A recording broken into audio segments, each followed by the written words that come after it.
വൈവിധ്യങ്ങൾക്ക് സ്വാഗതം. സുദീപാണ്. നമ്മളിപ്പോൾ വീടുകളിലൊക്കെ ഗസ്റ്റ് ഒക്കെ വരുമ്പോൾ കുട്ടികളെ പരിചയപ്പെടുത്തുന്ന രീതി വ്യത്യസ്തമാണ്.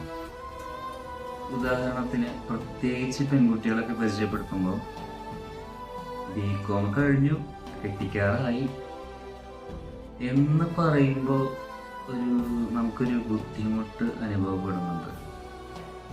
നേരെ മറിച്ച് എൻ്റെ മകള് ബികോം കഴിഞ്ഞു, ഇനി അടുത്തത് എംകോം ചെയ്യാൻ പോവുകയാണ്, അതിലിടയ്ക്ക് നെറ്റ് ക്ലിയർ ചെയ്ത് റിസർച്ച് ചെയ്യാനുള്ള പരിപാടിയാണ് എന്ന അഭിമാനത്തോടു കൂടി പറയുന്നതും രണ്ടും രണ്ടാണ്.